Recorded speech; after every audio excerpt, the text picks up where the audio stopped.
বাসায় যেদিন চিংড়ি মাছ দিয়ে বরবটির ভর্তা বানাই, বিশ্বাস করেন বাসায় কোনো ক্যাচালি থাকে না। আসসালামু আলাইকুম, কেমন আছেন সবাই? আলহামদুলিল্লাহ, আমি অনেক ভালো আছি। আশা করি আপনারাও অনেক ভালো আছেন। যখন প্রতিদিন বিকাল বেলা রাতে রান্নার জন্য প্রস্তুতি নিতে হয়, ওরে বাবা কি যে প্যারা লাগে। কি রান্না করব, কে কি খাবে, এই চিন্তায় চিন্তায় রান্নার টাইমই চলে যায়। কিন্তু বাসায় ভর্তা বাজি বানালে কিন্তু এদিক থেকে একদমই মুক্তি। একরকম খাবার দিয়েই সবাই মিলে একসাথে খেয়ে ওঠা যায়, কোনো রকম ক্যাচাল থাকে না। এদিকে যেদিন মাছ মাংস রান্না করা হয়, তখন এ মাছ খাবে তো মাংস খাবে, এক একজনের জন্য এক এক রকম চিন্তা মাথায় রেখে রান্না করতে হয়। যাই হোক, আজকে রাতের জন্য রান্না করতে চলে এসেছি। প্রথমে বরবটি ছোট ছোট করে কেটে আলু দিয়ে ভাজি করে নিয়েছি। এমন একটা সময় ছিল আমি কিন্তু বরবটি একদমই খেতে পারতাম না, এখন কিন্তু খেতে ভালোই লাগে। হয়তো রান্না করতে শিখে গেছি। আগে এই বরবটি রান্না করলে বা ভাজি করলে লবণ মরিচ ভালোভাবে ঢুকতোই না, আর খেতেও কেমন পানসে লাগতো, একদমই ভালো লাগতো না। তাছাড়া ভাজিতে ছ্যাপছ্যাপে পানিও থাকতো। এখন অনেকক্ষণ ধরে আস্তে আস্তে ভাজি করি, খেতে ভালো লাগে। আমার বরবটি ভাজি করা শেষ। ফ্রিজে বড় বড় 4টে চিংড়ি মাছ ছিল, ওটা দিয়ে বরবটি দিয়ে ভর্তা বানাবো। চিংড়ি মাছ ভালোভাবে বেছে ধুয়ে বরবটি আর কাঁচামরিচের সাথে তেলে ভেজে নিয়েছি। এখন কাঁচা পেঁয়াজ, কাঁচা রসুন আর লবণ দিয়ে একসাথে পাটায় বেটে নিব।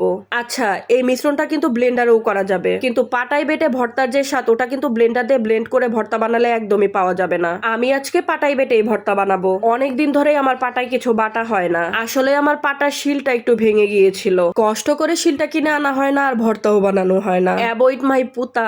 ভূমিকম্পের সময় উপর থেকে পড়ে ভেঙে গিয়েছিল। যেহেতু বাসায় ব্লেন্ডার আছে আর পাটা পুতার ওইভাবে প্রয়োজন হয় না, তাই আর আনাও হয়নি। আজকে হঠাৎ করেই ভর্তা খেতে মন চাইলো, তাই এই ভেঙে যাওয়া অর্ধেক পুতা দিয়ে ভর্তাগুলা বেটে নিলাম। আচ্ছা, এই পাটা পুতা তেমন একটা ব্যাপার না, ভর্তা স্বাদ হলেই হয়। চিংড়ি মাছ দিয়ে যেহেতু ভর্তা বানিয়েছি, খেতে তো মজা হবেই। আমার একদম 5 বছরের বাচ্চাটাও এই ভর্তাটা খেতে অনেক ভালোবাসে। আসলে ওর চিংড়ি মাছই অনেক বেশি পছন্দ। যখন বাসায় খাওয়ার কিছু না থাকে, চিংড়ি মাছ বের করে ভেজে দিলেও সুন্দর করে খেয়ে ওঠে। কিন্তু আমার বড় ছেলেটা হয়েছে একদমই অন্যরকম।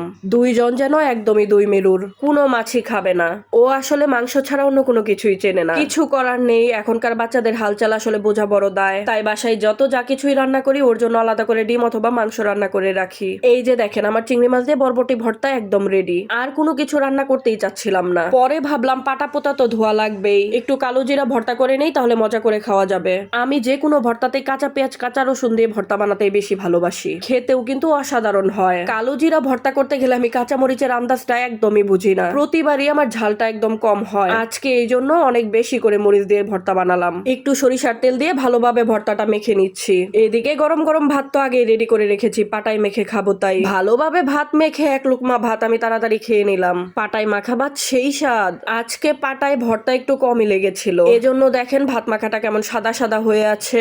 এক লোকমা অমনি খেয়ে আমি বাটিতে ভাতগুলা নিয়ে নিলাম। এবার একটু ভাজি আর 2 রকমের ভর্তা একসাথে মেখে নিয়ে খেলাম।